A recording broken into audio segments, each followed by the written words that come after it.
belajar firman Tuhan. Mari katakan kita, katakan saya patuh kepada otoritas. Saya tinggalkan kemalasan. Saya mau rajin. Tolong saya Roh Kudus. Katakan amin. Berikan tepuk tangan bagi Tuhan Yesus. Haleluya. Yang ketiga, apa yang dapat kita teladani dari Daud? Daud mengucapkan imannya, mengucapkan firman-Nya, mengucapkan perkataan yang benar. Kalau tadi kita baca dalam 1 Samuel 17 ayat 8, dituliskan Goliat berseru. Jadi setan akan berseru dalam pikiran kita. Raksasa di dalam hidup ini akan berseru. Musuh kita berseru. Setan bicara dalam pikiran. Bapak Putri selalu mengajarkan arena peperangan sebenarnya ada dalam pikiran kita. Goliat berseru kepada bangsa Israel, lalu semua mereka lari ketakutan. Kenapa? Terintimidasi.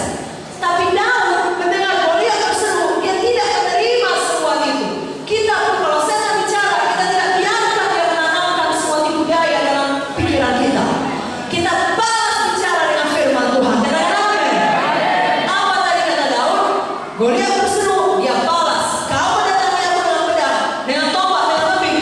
Aku mendatangi kau di dalam nama Tuhan semesta alam. Goliat bilang kau membunuh, balasnya kau yang membunuh. Saudaraku, kalau setan bicara, saudara jawab dengan firman Tuhan. Karena hidup dan mati dikuasai lidah, siapa suka menggunakannya akan memakan buahnya. Mengapa gerangan kita bicara kematian? Mari bicara kemenangan. Mari bicara kehidupan. Tadi Mutia juga sudah mengajarkan, kalau mau perkataan kita baik, hati kita lebih dahulu baik. Lukas 6 ayat 45 berkata, orang yang baik mengeluarkan barang yang baik dari perbendaharaan hatinya yang baik. Sebaliknya, orang yang jahat mengeluarkan barang yang jahat dari perbendaharaan yang jahat, karena diucapkan mulut keluar dari hati. Mari kita isi hati kita dengan firman Tuhan. Sekali lagi, mari kita isi hati kita dengan firman Tuhan. Lalu kita ucapkan firman Tuhan. Izinkan saya memberikan beberapa ayat untuk meneguhkan kita, khususnya pada waktu saudara menghadapi tantangan di dalam pelayanan. 1 Korintus 10 ayat 13. Apa kata firman? Pencobaan-pencobaan yang kamu alami ialah pencobaan-pencobaan biasa. Semua berkata biasa. Yang tidak melebihi kekuatan manusia, sebab Allah setia. Dan karena itu Dia tidak akan membiarkan kamu dicobai melampaui kekuatanmu. Pada waktu kamu dicobai, Dia akan memberikan kepadamu jalan keluar sehingga kamu dapat menanggungnya. Jadi kalau saudara menginjil mengunjungi ada pencobaan biasa, maju terus. Muridkan terus jiwa-jiwa. Amin.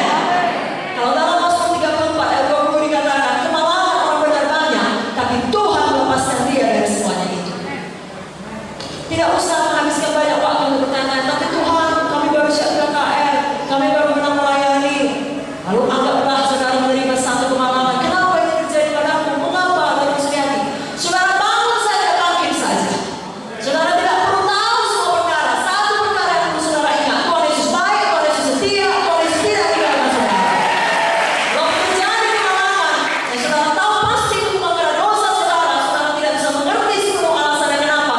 Yang penting Tuhan melepaskan saudara daripada itu. Haleluya.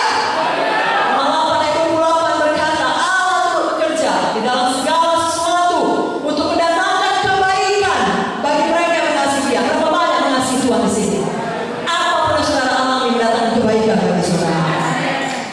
Kalau dalam Filipi 4 ayat 13 dikatakan, segala perkara dapat ditanggung dalam Dia yang memberi kekuatan kepadamu. Satu ayat lagi, 1 Yohanes 5 ayat 4, semua lahir dari Allah mengalahkan dunia. Inilah kemenangan yang mengalahkan dunia. Apa saudaraku? Mari katakan iman saya. Malam hari ini percayakah saudara, saudara bisa menang menghadapi tantangan apapun? Berikan tepuk tangan bagi Tuhan Yesus.